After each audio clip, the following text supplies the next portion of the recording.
if you are not investing in your brand, if you're not investing in your market, print marketing and digital marketing, you're leaving a tremendous amount on the table.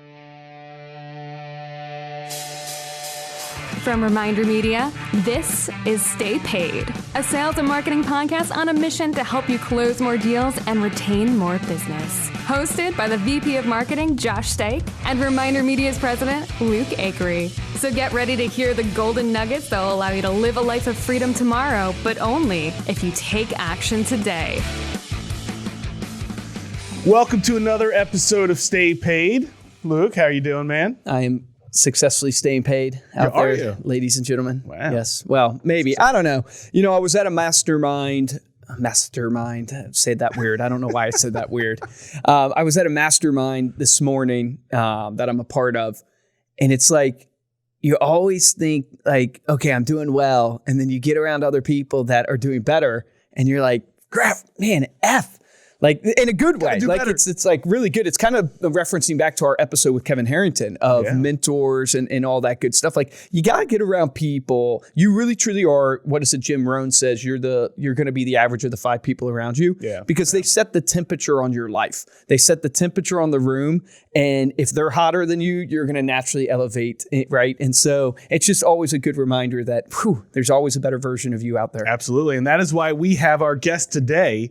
We're trying to bring people on the show that are doing just that. They're crushing it. Mm-hmm. They make us want to do better, make us want to do more. Longtime listeners will remember our guest today. He was actually one of the first interviews we ever had. He gave us our start. From about 2 years ago, almost to the week, October 2018. This is releasing next on Monday, so in September. So just almost 3 weeks to the date. He was one of our only, and you're going to hear his name in a second, but he was like one of our only real guests. Not that the people we weren't, we were interviewing back then weren't real guests, but we were interviewing even people in our own company. We were interviewing friends. We did, yeah. Just to get started. So you got to start somewhere. Yeah, interviewing my brother, and he gave us a shot to come on and he had like 100,000 followers on Instagram at the time. Well, that's about like double too now. I think 200 some. So we have on today Andy Dane Carter. He's a real estate investing expert. He's an Instagram star. He's author of 100 Doors. He hosts his own podcast, The Andy Dane Carter Show.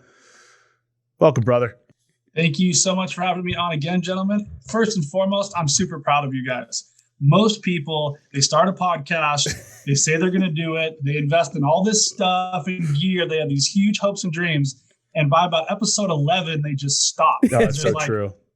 There's like 7 downloads, right? Yeah, well, you too, man. You've been going. You've been going strong.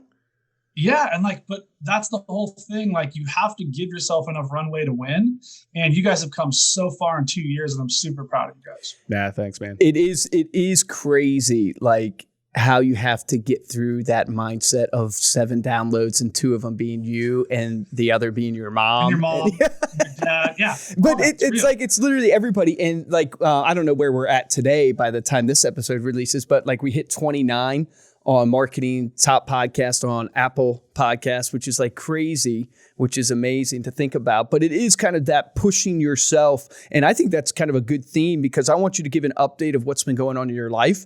Because you were, when we interviewed you at the time, insanely successful, right? So really an expert investor in house flipper, wrote the book 100 Doors, had 100,000 followers like on Instagram alone, doing a ton of stuff. And now you've actually added on to your business and started a residential side to your business. So talk about pushing yourself to go, no, I can do more. I can accomplish more. So fill the audience in, tell them a little bit about your background, maybe for those who have never heard of Andy Dane Carter.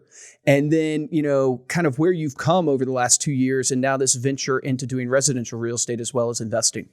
Sure. So I get bored really, really easily, which you'll kind of hear a theme throughout my story. And then so for me, I was the poor kid, so I was literally raised by a single mom. We had nothing. We lived in like a teeny tiny apartment. We struggled for most of my life. And it was me and my little brother and my mom. And I had to grow up really fast. I started working when I was 12, was an absolute terrible student. I got D's and F's, severely dyslexic, have just about, I've got like ADD and all that stuff. Which every acronym you can think of. it's all these problems. Well, it's a superpower for business and it's a superpower if you're an athlete. So I was a really good athlete and a really bad student. And I was just kind of told that, like, you're going to have to work. And I was like, good, because like, that's what I like doing anyways. So I was huge in the restaurant business before, used to own restaurants, was huge into wine. I was one of the youngest wine sommeliers in the country at 21. And then, I got like 60, 70 pounds overweight, was just miserable at about 30 years old, and hit pause on my life. And I was like, look, there's got to be a better way. So I literally took a year and a half off, did like a whole lot of soul searching, like self-development, and burned through every penny that I had. And then a buddy of mine was like, hey, you should try real estate. You're a smart guy. You've done a bunch of stuff in business, and you could still do all this crap that you like, like cycling and yoga and all these different things in triathlons. And I was like, okay, cool. I had zero intentions of going completely all in on it. And then in 2008 is when I started. So everybody's leaving real estate. I'm getting in. You got great timing, brother. Great timing. Yeah, right. Well, hindsight, it's like, I wish I'd have known a fraction of what I know now then.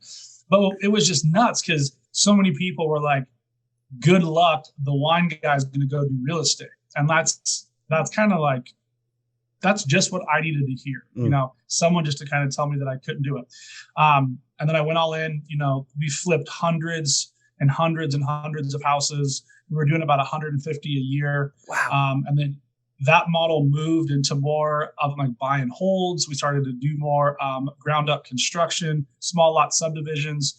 And then I just realized like there's so much more out there. And then we just started to do a lot of buy and holds and a lot of syndications across the country. And then about a year and a half ago, I had 2 monster deals go sideways on me. And I, lost just south of $3 million and worked on these projects for about, close to 2 years. Wow. And I was like, you know what? I know a lot of traditional real estate agents out there that do $1 million a year. And what was I missing through the last cycle?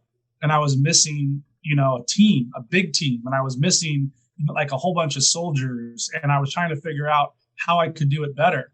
And then I go to a Tom Ferry seminar, and I was speaking at it. And I was just like, I was talking to so many people that had these like small little teams, and they're doing $2-3 million a year, in GCI. And I was like, well, I'm kind of bored. I'm going to try to do that. And I just ate a huge piece of humble pie. And I'm like, I love to market. I love to brand. And I'm going to see if I can do this. And I had about 3 people tell me it was going to take me 5 years. And I go, I'm going to do it in 12 months. So I started literally in September of last year. I'd closed 4 deals, just with like a traditional real estate agent, because I've got some friends that call me and they're like, hey, can you sell my mom's house? I was like, yeah, sure, whatever. I'll help you guys out. And then I started to realize, I'm like, there's a lot of money that can be made in this that could then lead to me helping a lot of other people. And it just all started to make sense. So I just put my head down and I went to work, and we market like crazy. We've built out all these websites and funneling systems and lead captures. And we do a ton, but my number one piece is right here. Yes. All you need. Ladies and gentlemen, he is holding up a copy of American Lifestyle Magazine. I got to get the sound box here. Exactly. There's a sound box for you people. If you are not investing in your brand, if you're not investing in your market, print marketing and digital marketing, you're leaving a tremendous amount on the table. I just did a podcast on the power of print marketing because I thought it was dead, and I was terribly, terribly wrong. No, man, I think you're spot on. I think it's all about building the brand today. I want to point out a really golden nugget that was in there in just your little bit of your journey. You talked about eating humble pie and going, hey, I'm going to learn this. And I think ego is one of the biggest things that holds people back from achieving greatness in their life. And especially when you get a little success under your belt, when you get a little success, which you weren't a little bit successful. You wrote a freaking book on investing. You have tons of rental type properties and investment type properties. and I'm gonna eat some humble pie here and learn the real estate game. I'm not gonna act like I know it all or like I'm some guru or something at residential real estate. I know the investing side, I know the flipping side. And think about that for you as you're listening to this is, what is that ego that's holding you back from achieving what you really want just because you're too proud to say you don't know something and learn from others that have been maybe there before you? So I just wanted to point that out. I think that's fantastic. Yeah, it's so important to stay humble and to stay coachable and to stay teachable. I'm never going to pretend like I know it all. I'm the greatest. Like, that's when you get yourself in a pickle. And I surround myself with a lot of mentors in their 70s and 80s and 90 years old that have seen 4 and 5 cycles in real estate, and they are light years past me. Like, mentorship is real. It's really important. But here's the thing, like, I don't care if people make fun of me. I've got a lot of investor groups and a lot of friends of mine that fly around in their jets, and they're like it was always so funny, especially like around this time last year. They're like, "Sweet face on the sign. What are you doing? Like your own flips now?" And I was just like, You think I care if you make fun of me? Like, you have no idea what I'm building, and you have no idea what my plan is. And then, like, again, I'm actually looking at the board here in front of me. You know, we have 17 properties in escrow. Jeez. I've got like 16 listings, and we're barely even starting. And like, we've already closed, you know, over 35 sides this year. And like, I have a team. It's just, and like it's all going, but that would have all been stopped and blocked if I would have let my ego get in the way. Like, I am the exact opposite. I'm very confident in who I am. I'm married. My wife loves me. My kids think I'm a superhero. Like, why do I care what anybody else thinks besides them? That's so good, man. That is so good. How large your team? My team is 4. And it's probably going to get maybe 1 or 2 more people. We're going to operate this thing like SEAL Team 6. Love it. Everybody is hyper efficient. Everybody's a sniper. Like, and we're going to go. Like, my team lead, he's working with 24 buyers right now. And can actually take on more. He's a machine. What's the average price for you guys in your area right now? Yeah, we're like 850 to 1.2. That's awesome. That's awesome. Inventory low in your area as well? Yeah, it's super low. It's crazy low across the nation. Yeah, and it's just, here's what's fun for me is I literally skipped all this stuff in the beginning. Like, I didn't know what like an open house was. Like, I mean, I like did 2 in my whole career. Dude, they're awesome. I just sit around and talk about real estate with people. Like, dude, I kill those things. That's so good. Well, let's talk about that, man. Let's talk a little bit about your lead generation, right? The number one question we get for the podcast is, well, how do you actually build a scalable business? Not just one lead avenue, but scalable. You talked about print and digital a little bit in there. Can you give us the business kind of that you've built right now for your real estate business to generate leads and what that looks like? And then let's kind of talk about those avenues. Sure. So, I mean, it was like the same thing, you know, with me about like 4 years ago with like marketing and branding. I went all in. I have like this brain where I have first gear and sixth gear. So I'm like somewhat thinking about it, or that's it. I burn the bridges and we're all in. So I did the same thing with this business. But for me and all of the people listening to this show, you have to reverse engineer your lifestyle. Everybody's like, leads, and I want more leads. If I gave you 25 qualified leads right now that are like set and ready to buy, it would collapse your business if you're not ready for it. And it would destroy your name within the community, because it's like, oh, they're too busy or they did this and now you have a problem.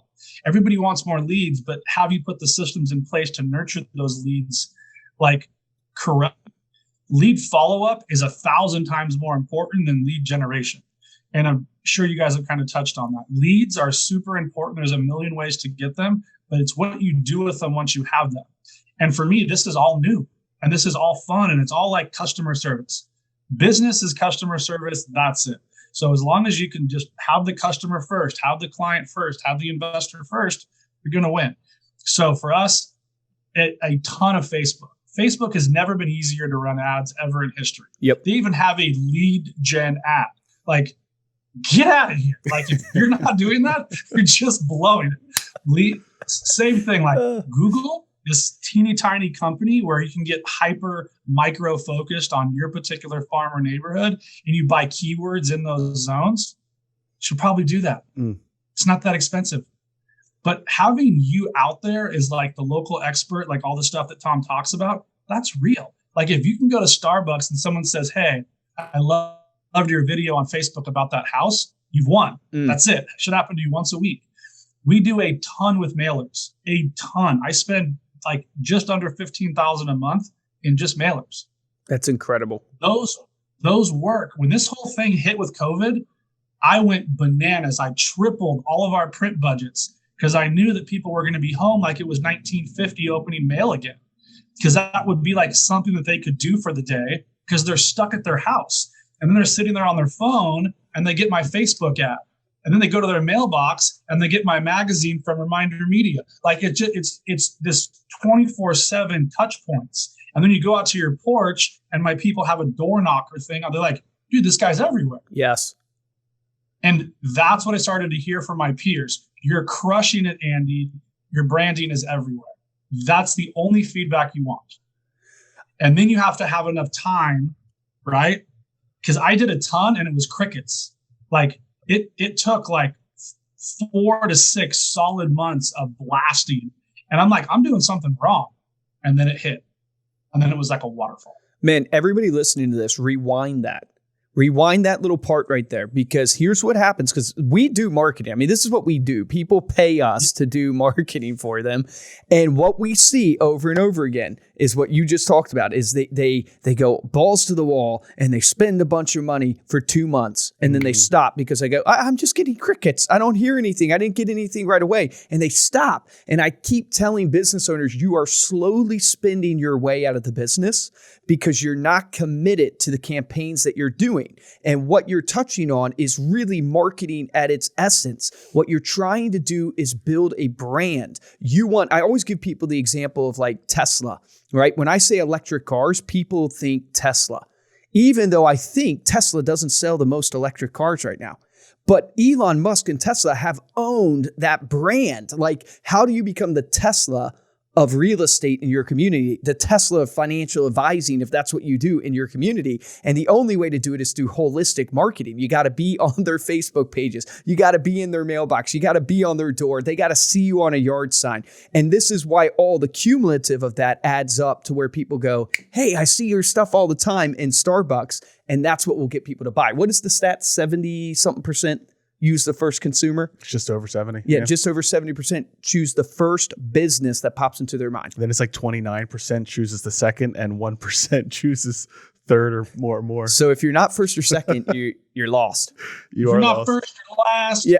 And that's real. Like everything that you guys just said is so accurate and so real, because you guys have the data to back up the actual testing and split testing and everything you guys do for marketing. It happens all the time, and it was this close to happening to me. So there's this piece that we put out. It's beautiful. It's big. It lists all this data, all my information. These are like $6 a piece to go out to these neighborhoods, very specific farms. Nothing, not a phone call, except please take me off your list, and it's clogging up my mailbox. Like I was getting the worst calls. And then they started. And then it's all those other things that go on top of it and everything that you guys just said. I would rather have an agent commit to a 12-month campaign and spend $500 a month than spend $5,000 for 2 months straight. You have to build trust. People don't trust you. I'm 3rd generation Long Beach. I own multiple businesses in the city. A lot of people know me. That doesn't mean every street knows what I do for a living. I'm going to still have to build trust, and that takes time. So for me, I tell agents all the time, I'm like, if you were to spend $200,000 and make $1 million in GCI, would you do it? And the answer is always yes. But they're never, ever going to do that until they start small. I hope I'm spending $1 million a month at some point. That's the best. Amen. Right? So for me, it's like, start with, if you make 10 grand, take 2,000 of that 10 grand and reinvest it back into your business. The agents and the teams that are killing it are reinvesting profits back into their business. 96% of agents, They take their commission checks, they pay their bills, they go on a vacation, they go out to sushi dinner, and they can't wait for their next closing. That is a horrific business model. And that's why everybody makes $100,000 a year, $100,000 a year, $100,000 a year. Andy, how come I can't break $100,000 a year? Because you're not willing to invest in your brand. You're not willing to invest in your business. When you look at it like a business, the marketing is the most important. Customer service, marketing, and then everything else. Like, it's so important. Well, and when you take it seriously, you get big results. Yeah, I agree with you 100%. And if you can create raving fans, is what Josh and I always talk about, out of your customers, which is the true client experience that everybody's going for. That is the best marketing in the world, because raving fans actually talk about you and they instantly have trust with their peers. They instantly have trust with their friends and family because they've been friends. And when they say, hey, go use Andy because he's been amazing, that immediately builds the trust for you and shortens the gap. That's why referrals account for like 60% of all the listing transactions that happened last year, is because it's that trust that you're talking about that you're ultimately after, whether it's through your marketing campaigns that you're doing, it's through your client experience to create raving fans that will ultimately bring you the referrals. So talk to us a little bit about this idea of the follow-up though. Like, so you're getting leads that come in. How are you working those leads? How are you nurturing them? Kind of give us some of your tactics, and like, are you calling them? Are you texting them? Everything in between? What are you actually seeing work? So we do it all, because it was a huge, huge, huge goal of mine to try to take a massive chunk of market share from these 3 agents that have 3 decades in these, like, small little pockets that I'm farming. So they have all the stuff that you just said. They have raving fans. They have years in the business. Everybody that walks around sees their signs. I had to break through that.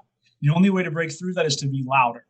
So I wanted to be louder and louder and louder and louder. And that's what we've done. And now what's been really fun for me to watch all of them start spending more money in marketing because they see mine. I'm like, I'm going to outspend you. And then what you do is you create this buzz again, like around your, everywhere. So we created a website, this awesome system, and it does everything. It literally does everything. And the stuff that it can't do, we have 2 unbelievable interns that we trained in-house as our like ISAs. Nice. I trained them personally on the scripts. They've gone all through like the stuff with Tom Ferry's and the coaching. And they're 20 and 21 years old. They love the business and they want to learn. And they wanted to learn from me. And where did I find them? Instagram. They've been following me forever. And they reached out, and now I have free help at my office that's hammering the phones. That's incredible. All they do is set appointments. They set appointments. If we close on that listing or if we close on that buyer, they get bonused out. That's awesome, man. And now they're learning from me, and they're going to meet the stager with me. They're going on our shoots. They're learning the business from the ground up. Because do you know how hard it is to train a 30-year-old that's been doing something else to start making phone calls and following a script? It's damn near impossible. Yeah, trust me. But, I know.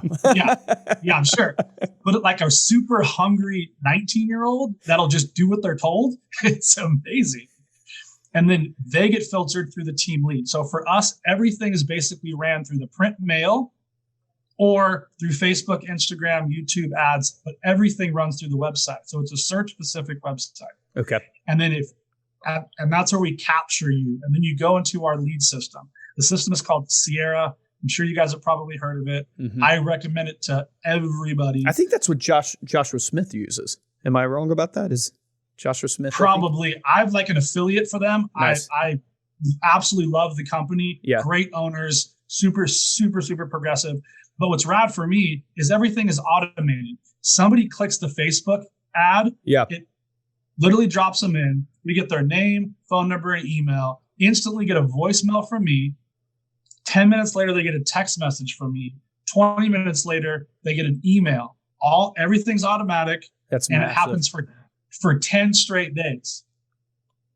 And if you click anything on there, it goes straight to the ISA to call to set an appointment. That's awesome. And that's just one of our little things that we use, but man, has it been successful. Where do you find you're getting the most results from? Texting, or are you getting from calling or email? Where do you see The best. We're seeing results right high conversion rates on like text. That's how a lot of people like to communicate. Yep. But a huge part of that is like the first email that goes out and the first text message and the first voicemail. This part is crucial. So take out your pen. Most people miss this. Ask them how they prefer to communicate. Is text better? Is like a phone call better? Or is email better? We get a lot of people in their 60s and 70s that are like, can you call me, please?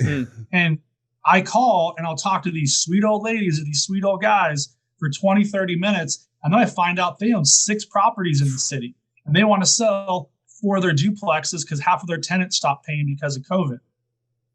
So, or I keep texting them and they get annoyed and that's it. Like it's super crucial to communicate with somebody in the form that they prefer to be communicated in.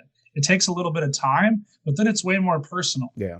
Well, what's great also about that system you're using is it helps you capitalize on the speed to lead. And so getting to them as quick as possible through multiple different mediums. So you're hitting them all around so you can get to them. And the faster, I know the statistics show, the faster you can get that conversation from online to offline, from I requested info to now I'm talking to a face-to-face person, the more likely they're going to actually use you as a real estate agent. So let's talk about the struggle, right? So what's been the biggest struggle to get it off the ground? Dude, it's all a struggle. Are you kidding me? The whole thing's just a bomb. Dude, no, I'm not here to tell you. So we plugged the website in and it was amazing. We had 7 million leads and they all bought the first month. Like, no, my friends, like this is business. Like you have to grind it and work at it every single day. And you have to give yourself enough runway to win. If I would have told myself, all right, you got 6 months to pull this off, I would have already known I was going to fail. Because you need more time. It's like the same with marketing. You have to test stuff. We tested stuff that didn't work. I went through 2 websites before I found this one, and spent a small fortune. But like it's important to see what works, make it a little better, and then go where the light is. If you're doing something and it's just not working over and over and over again, make a slight pivot. Or ask somebody. I was like a 7-year-old during this whole process. Why? How come you guys do that? Why? Why do you do that? Why? Oh my gosh, I love that. Dude, I don't know. But what I do know is how to get around really smart people that are doing exactly what I'm trying to pull off. I had a bunch of agents be like, why do you want to meet me for coffee? And I'm like, well, because you run a super successful team. I don't know how to do all this stuff. And they're like, will you teach me how to work with investors? And I was like, yeah, that part's easy. I need what you know. And then I'll teach you what I know. This is going to be a great relationship. That's so good.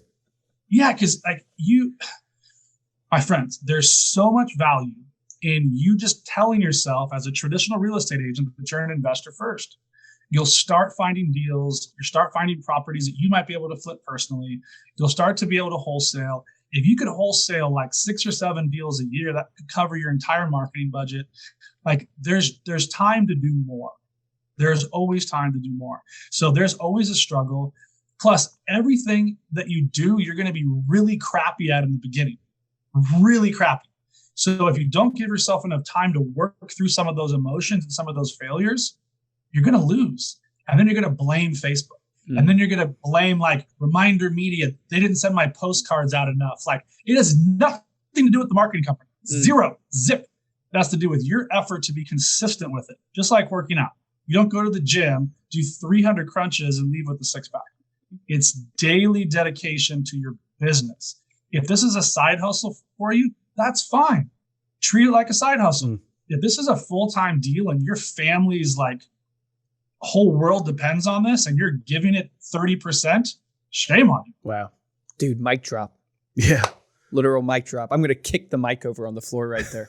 What's the biggest change you've had to make in your business with COVID? I know that's probably, you mentioned print media, obviously increasing that. Anything else that you've had to do during this time?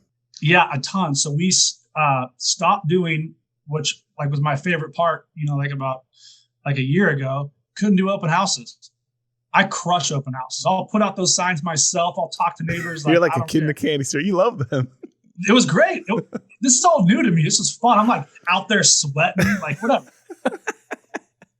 And I was at the same time, like, I can't believe people do this every day. This is crazy. But we couldn't do those. So we started doing these things that we were doing before anyways, called digital open houses. So we come and we fly the drones and we do all this stuff. I would say that the biggest challenge is for new real estate agents, because that was a big tool for us to help people be like, look, you're kind of new to the business. We've got like 6 listings. You can just like hold them open and meet people and do this in the neighborhood. So that's been a little bit of a struggle. But at the same time, there's so much opportunity when the whole world is in fear.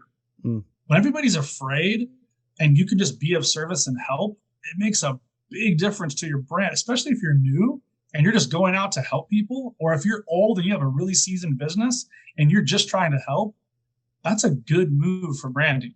But for me, it's all a struggle. Like, I would say probably the largest one was spending more time at the office, which was not the norm for me, because for 7 straight years, I was home at 3:00 every day. Yeah. And most of our clients that we sit down with are at work, or at least they were at work before COVID. So I get home at about 5 now, which has been a shift. But at the same time, 3:00 and working from 10 to 3 and that's just not enough time. And I'm 43 years old and I could never work like for the rest of my life, but I would go crazy if that was the case. I like to create new things. I like to create businesses. I like to help people. And I like the struggle. Like, the struggle for me is part of the journey. I love being wrong because then I can fix it. So what's your goal with the business? Where are you headed next? Is it just pure growth mode right now? Do you have a goal for how large you want your team to be, doing your own thing? What is it? Yeah, no, I would like to hit like 3 million in GCI. I would like to have the team, 6 to 7 people tops. Very, very streamlined, so it can be actually scalable and repeatable anywhere. Because if you have something that's huge and too big, it's really hard to be able to take that little machine and those systems and go to like Cleveland, Ohio, or go to like some other city. But if you have all the systems in place where it's like, so here's how we take the listing, here's what happens during the listing, and that can be a trained position for like an operator. So there's like an assistant, / like an operator, and they're just the quarterback. That I think is scalable. So for me, it's to just get as many signs like in the front yards as possible. I love that. In a pretty small zone, like Seal Beach and Long Beach. And again, because I've got really good mentors. And this one mentor of mine, he's 87 years old. And he said, I've never done business outside of Long Beach. And he's worth hundreds of millions of dollars. He goes, I've never left the city. I don't own one piece of real estate outside the city. If I have a problem, you know who I call? I call the mayor. You want to know why? Because I give money to his campaign and I get that access. So like, he's like, you're all over the country, Andy, and nice job. Congratulations. But like, you don't need to. That shows you, like, and it's so true. It's like when you're just thinking they're in business and stuff, the opportunity that is just available in your market alone, and that mindset of abundance, and just realizing, man, you're barely scratching the surface. I mean, you talked about 35 sides, you have 17 in escrow, 16 listings, and you're barely scratching the surface of what can happen. And that's just unbelievable. You have to have that mindset of abundance, especially in this time, especially with COVID, especially everybody's fearful of a crash. Homes still sell in a crash. People still got to live somewhere. Homes are still going to be moving, maybe not as much, but the people who have systems in place, the people who have a mindset of abundance, not scarcity, the people who are implementing on their brand and realizing it's a long-term game, it's not a short-term transaction. The people who do that, those are the people who are going to win. Those are the people who are going to come out stronger. They're going to survive the crash. We saw it in the 2008, 2009, 2010 timeframe.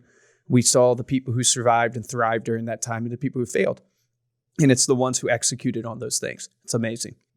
Yeah, it's important to just like nothing is going to stay the same. Nothing, ever. Like, and here's the other part that's super important for all of these agents and listeners out there. Like, you're going to hit all these different phases of your business, just like different phases of your life. I mean, like, I used to work 19 hours a day when I was single. I could work, I could grind and drive. Because it was just me. And then I got married. And then I had one child. Then I had 2. So like, those phases change how you're going to do business. They also change what's important to you. So you have to be just completely fine with, my life is going to change, and it's usually as soon as you get comfortable. That's when the biggest change is about to smack you in the face. But that's the fun part. And I always know what's coming. And I'm like, real good right now. Yeah, it's going to get hard. It's been good for like 6 months. It's coming. So Andy, let's switch up the format a little bit here for the last couple of questions. We normally ask, like, what are your daily habits? What are your routines? But you can go back to the last episode and listen to that. Watch that. Yep. We usually say, what would you tell younger Andy? But we already have that advice from the last episode. What would you tell Andy January, February of 2020, pre-COVID, right before everything hits? What would you tell that guy? To go harder. And I was already like blacked out, full speed ahead. I already had like a long sit down with my wife. Like, I'm going to be working like a maniac the next year, but I have a plan. And like, as soon as COVID hit, I literally just was running faster. I would say to all of the agents out there that hit pause and went into fear mode, don't beat yourself up. That's fine, but it's over. Like, if you're still afraid, that's a problem. Like, there's always going to be ups and downs. And for me, there's always room to go harder. There just is. There's so many hours in the day that we just waste.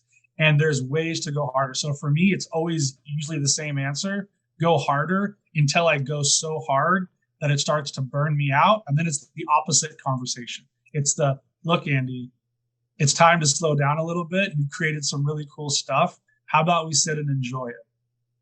And then it's that for a month. And that's when I usually will just kind of go, peace out to Montana.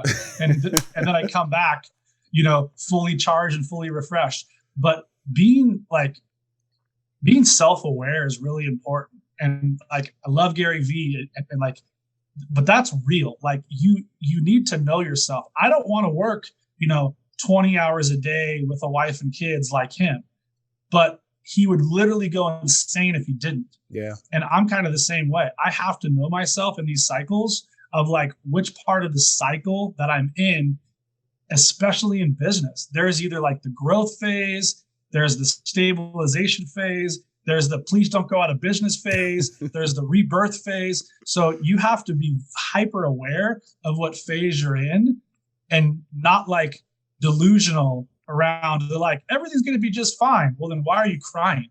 You know what I mean? Like, you got to be aware of where you're at. So for me, it's just being honest with yourself. I think a lot of people love to BS themselves that things are fine when it's not.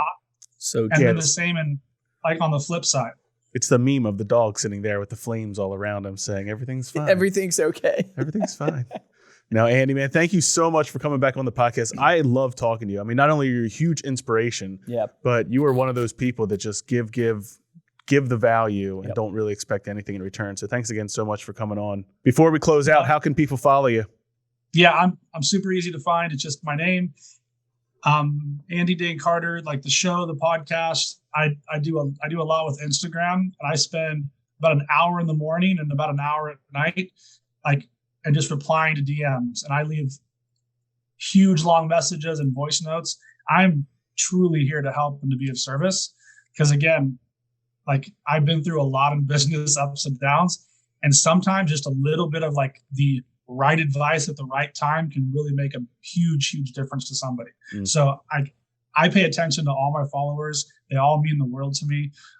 Because it can be a lonely business out there when it's just like you on an island by yourself trying to figure this out, getting no support from home, getting no support from your friends and family. They're like, what do you mean that you're going to go do real estate? You're an idiot, like all that stuff. And just helping people work through, again, some of those fears. Awesome. Well, thank you again. Thank you so much for listening. To dive deeper into this episode, get all of the resources and the video, you can head on over to staypaidpodcast.com. And if you're looking for ways to support the show, there are two very, very easy ways that we ask you to do that. First way is to head on over to iTunes, rate us 5 stars, and leave a comment. Today's featured comment, this comes from Trevor Oldham. on Apple Podcasts. 5 stars. Luke and Josh are great. If you're an entrepreneur looking to grow your business, then you need to listen to the Stay Paid podcast, especially the one with Andy Dane Carter. I don't know how he knew that Andy Dane Carter's episode was coming out so quickly, but Trevor, thank you so much for that review. Best way to help out the show is to tell a friend, share this on your social media. We're trying to get to number 1 in marketing this year, baby. If you want to get hold of me or Luke, you can email us at podcast@remindermedia.com or find us on Instagram. We are at Stay Paid Podcast. For this episode of Stay Paid, I'm Joshua Stike. Guys, and I'm Luke Acree. Would really appreciate all your support. Please go and review it, rate it. It doesn't have to be a 5-star review. We appreciate those, but it doesn't have to be. Be honest on there. I think the action item from this, right? There's so many good ones that you can go back and go, man, I think the action item is listen to the show again. Yeah, listen to the show. I mean, seriously, it's like, what am I doing on Facebook? Am I doing Google pay-per-click and buying these keywords? Am I spending $15,000 on mailers? But here's where I kind of take away and go, what is the action item that you've got to apply? I think the real lesson that will really change your life that you can get out of this podcast is you can do a little bit more. And the BS that you're telling yourself right now that you can't is really, truly what's holding you back. It's what's causing you not to go and research and figure out how to do pay-per-click on Google. It's the BS that's telling you stop spending the money that you're spending on Facebook because you don't think you're getting what you need to. You can do a little bit more. And Andy Dane Carter is proof of that. The guy is insanely successful, doesn't have to even do residential real estate, but does it. Why? It's not about the money, right? It's about chasing the best version of yourself. It's about the impact that you can make waking up every single day being the best version of yourself. So the action item is find that BS that you're telling yourself and stomp that out. Stop telling yourself that you can do more. Remember this. We've worked in over 140 different industries, and the difference between top producers and mediocre producers is top producers take action. Take action on that today.